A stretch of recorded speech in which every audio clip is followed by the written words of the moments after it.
Hey guys, in this tutorial I'm going to show you how to draw pictures on the screen using JavaScript Canvas. What you're seeing right now is a picture of a video game, and in this game the entire level is made out of smaller sprites, 32 by 32 pixels. So I'm going to show you how to draw just one sprite, and maybe in the future tutorials where we're going to learn how to draw the entire world using these sprites. By the end of this tutorial we're going to have something like this. It's a regular sprite, a stretched sprite, tiled sprite with pattern, and rotated sprites.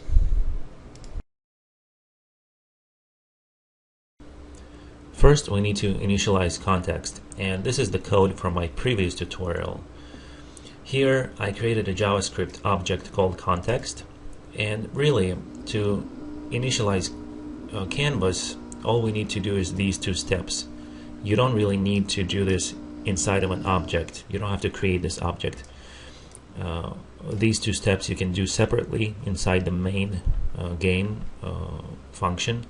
But the reason I did it this way is because it's easier in the future to refer to it something like this: context.create. Canvas is the ID tag of the Canvas tag.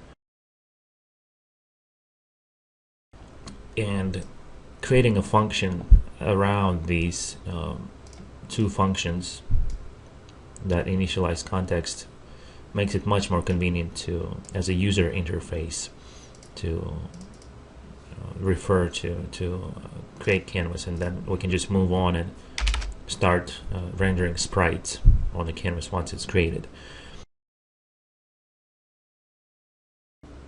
This is the sprite that I chose that I'm going to use for this example, and I called it wall.png. I use PNG files on Canvas because it automatically has transparency effects, so there's no need to write any additional code if you want to render transparent sprites. For example, if there's another sprite and it has transparency and you move it over whatever you just drew on the canvas, you will have automatic transparency. All you have to do is edit the picture in Photoshop and add transparent areas. So this will automatically do that for you. This sprite is scaled up, it's zoomed in. By the way, this is not Canvas right now, I'm just doing this in Photoshop, just as an example. But this is a scaled tile in Photoshop. When I render it on Canvas, it's going to be smaller. Each pixel will be actually a pixel, not several ones like here. I just wanted to zoom this in to show you what the sprite is. This is actually 32 by 32 pixels. So in order to start drawing sprites, I'm going to create a JavaScript object called Sprite. And just like we did with Canvas, where you could create a Canvas object and then create it, in the same way we're going to create a sprite object, then we're going to add some functions to it so we can actually load the image into it and then draw it on the actual canvas. So now I'm ready to start writing the sprite function, and it's an object of type function, which makes it a constructor, and it's going to take a file name of the actual picture on the hard drive. And another thing we'll need is we'll need to identify whether this is just a regular sprite or a pattern, like a background pattern. And you will see how that's used, how this flag is used later on in the code. So the first thing that this object needs is somewhere, a place to hold the image object, and I'll call it this.image. The keyword this attaches this property to this object. And another thing that we might need, the way Canvas processes regular sprites and patterns is a little different. So for this reason we need to add a special object pattern, and Canvas will choose between the two within this function, as you will see later. And one more thing that we need is we need to define this number, which is a floating point number, that will allow us to do some rotation calculations properly in degrees, because by default the degrees function, it's not in degrees, it's in radians. So we need to convert the angle to radians from degrees. You will see how that's used later in this object. So because this sprite object is a constructor object, basically everything that you see here is going to run every time you start a new object. For example, by calling the sprite object with the new keyword. So this is what's going to create a new picture using this object. So every time you do this, all of this code will run. That's why this is a constructor object. That's what it means. It constructs this object every time you call this object with a new operator. But let's forget about that for a second and finish this object that will run the code. And first, we need to construct the rest of the object. And we can probably say that the construction begins here, construct the object.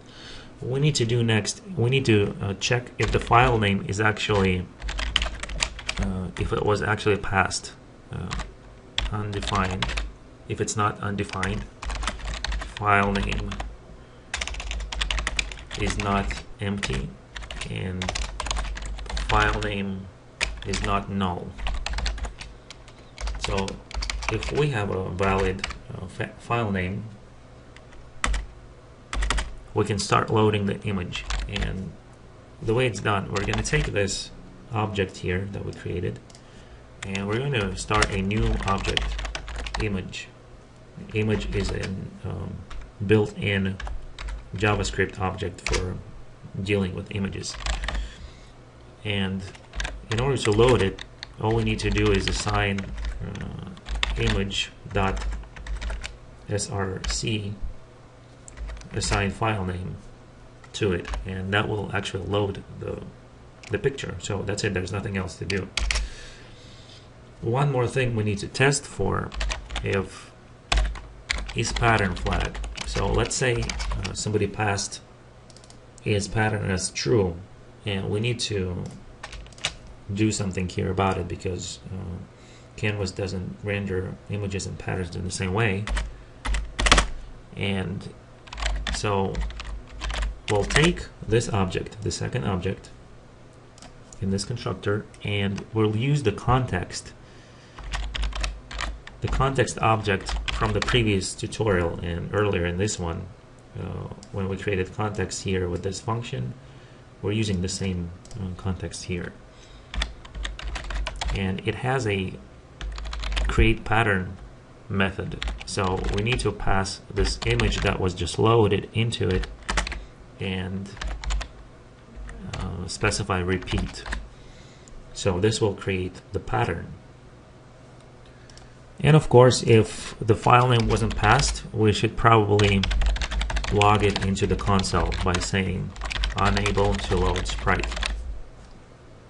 So if something's wrong with the image, or if it's not present on your hard drive, or if something's wrong with the file name, you'll see on the console it will let you know.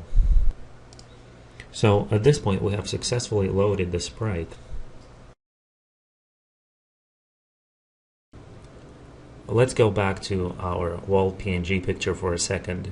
Canvas supports 4 different ways of drawing the sprite, at least 4 known to me. Normal, which is the normal tile; stretched, where you get a little stretching in the tile if you specify a greater or lesser width or height; tiled, which is a lot like HTML backgrounds, they tile no matter what the size of the sprite is; and rotated. So these 4 ways of drawing the sprite will be you'll be able to do them after this tutorial from these three functions. The draw one XY is going to do the normal rendering. Sprite draw, when you specify width and height, it's going to do the stretched. Tiled will be done, there will be a special flag for that, you will see in the code. And rotated, you just specify X, Y, and angle. When a picture is loaded into Canvas, it already knows its width and height, so you'll see in the code that we only need to specify angle, and the picture will appropriately scale.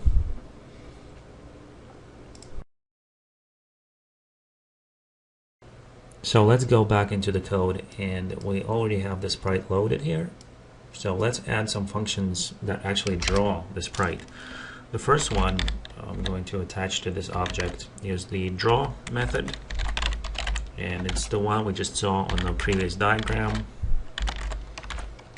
And let's say first we need to identify is this a pattern. Is this a pattern?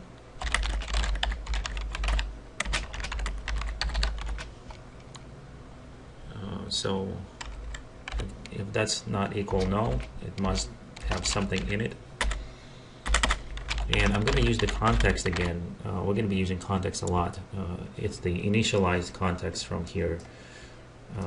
That's the link to the Canvas rectangle where you'll draw your images on.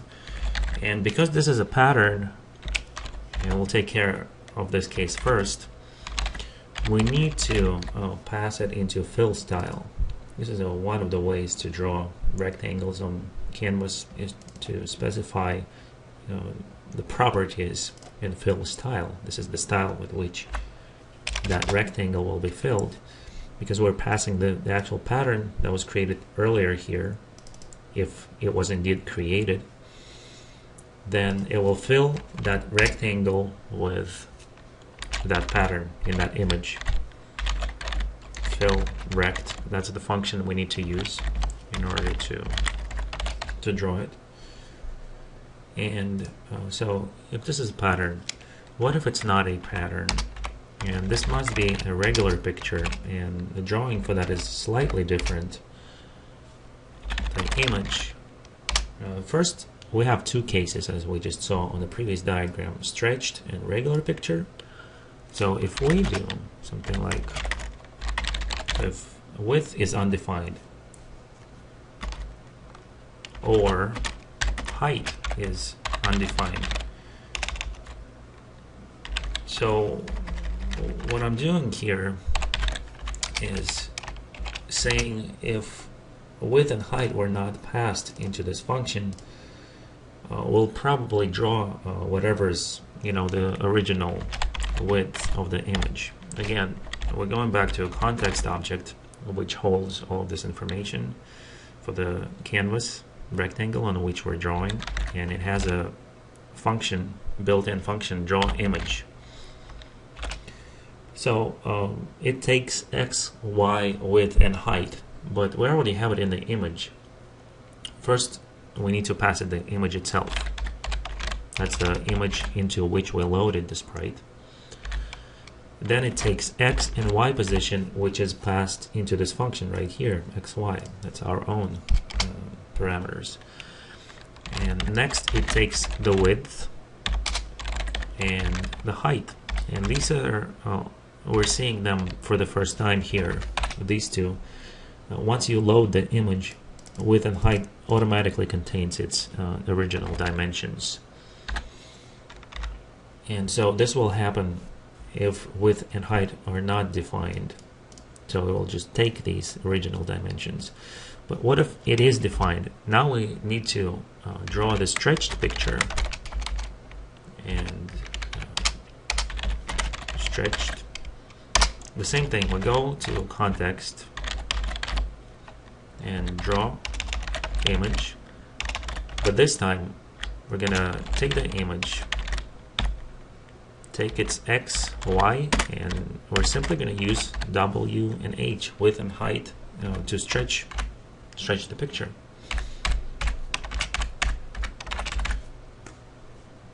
So now we have just created a draw function that takes care of three different cases: the pattern, the original width image if they're not passed into this function, and stretched when the parameters are passed but they might be greater or lesser than the original image dimensions.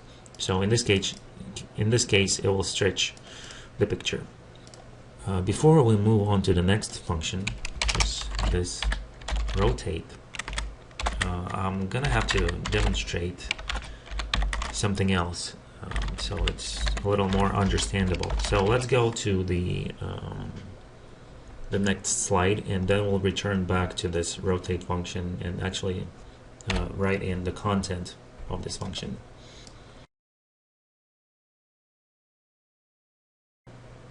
Let's go back to the sprite for a second, and when you draw a regular sprite, you start with x, y, 0, but by default, when you're implementing sprite rotation, you probably want to move the sprite to the center, and I can demonstrate why. For example, we start rotating around its default point of origin at 0, 0. It's going to do something like this, and this is probably, in some cases, you would actually need it, but by default this function should probably rotate the sprite around the center. So in order to do that, we need to translate the sprite into the middle of the coordinate system in its local space. What that means is that we need to subtract half of its width and height and go into negative space here, minus 16 and minus 16 up. So that will look something like this, and now the sprite will rotate around its origin like that, and that's the effect that we're looking for. So let's go back to the code and see how we can implement that. So we're going back to rotate function, and one thing I need to mention is that we need to save and restore the state of the context before we rotate our image, and I'll explain why in a second. So let's save. Context has a save built-in function save, so this restores this saves the state of Canvas at this time, whatever it was.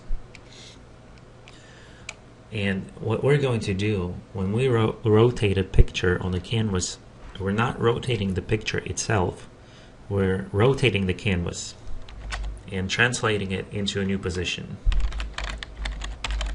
For example, translate. We need to translate the canvas. Notice that I'm translating the context, not the picture. And the second operation, context,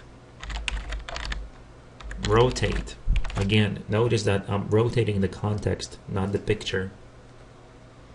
And angle, I'm going to use a function rotate takes angle.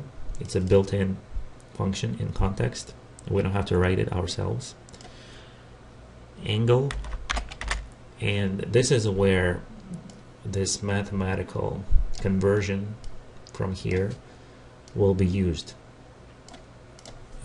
It's done this way because rotate takes angles and radians and not angles, but our function obviously we want to pass 0 to 360,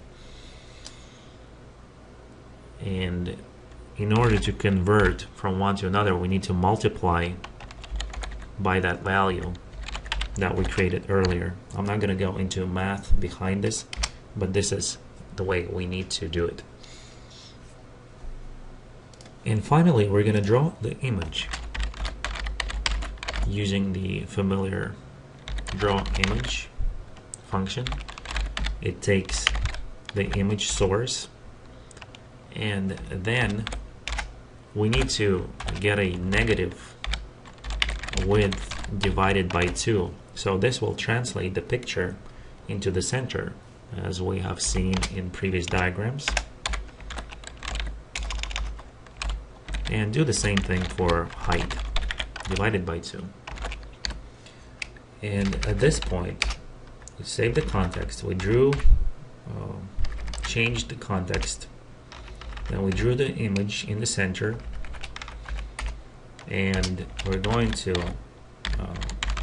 restore the context. If you don't do this last step, all of this will be true for all future pictures. So it might start to look funny if you don't really restore the context again, because every time you start drawing images, they will be drawn on this translated, rotated canvas that was taking place in this step.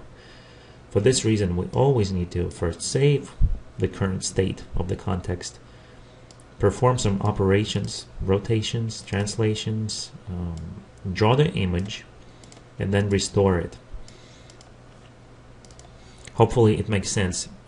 The point is that we're rotating the canvas, not the image itself, and saving and restoring its state. So as a final step, I'm going to show you how to actually use the code we just wrote. And first I'm going to assign some variables and get some pictures for the sprites. I'm going to use my own URL, and I'm going to grab some pictures. There's one for the wall. There's another one for a box. It's a crate. And we can specify URLs on Canvas, but if the picture is on a hard drive, you can directly access it without the URL. Just if it's in the same folder, the entire project, you can just go like this. So now that we have our pictures, we can create a few sprite objects using the sprite object that we created, image. And that's done by typing the new keyword right before the sprite object, and then you can pass the URL or the location of the picture. Say false. This is not a pattern, so we're gonna say it's false. Image to new sprite again. Let's create one crate, false, and let's create a pattern.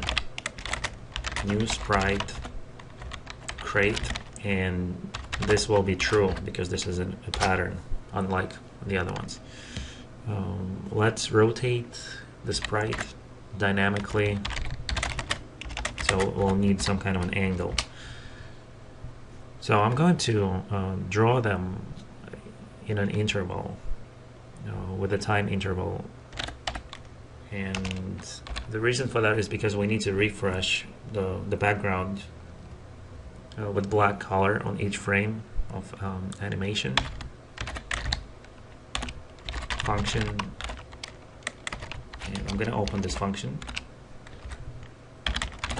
Let's say 50 delay between each frame. Here we can use 25. You can experiment with these later. So the first thing we need to do is clear the context, and that's done like this, fill style. We're going to choose the black color.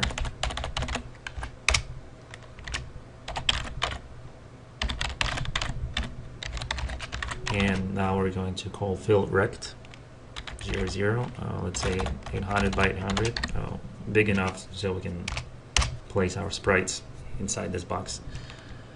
And now I'm going to take one of these and start actually drawing them using the function that we wrote earlier, draw 0 0 64 64. For example, image draw 0 74, maybe 256 34 32. This is the stretched one. This is normal stretched one.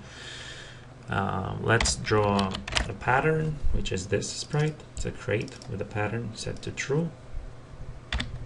Draw 160 160 256 180 make it a larger pattern, larger than other sprites. And let's draw a couple of rotated sprites. Rotate 115, 160. And when we pass the angle to it, we're going to automatically decrease it, increase it by 4 degrees. And image 2, let's draw a crate, rotate it 115, move it to the right a little bit, and angle divided by 2, so half of the speed of the first one, and rotate it in a different direction. So I think we're ready to see what this code does.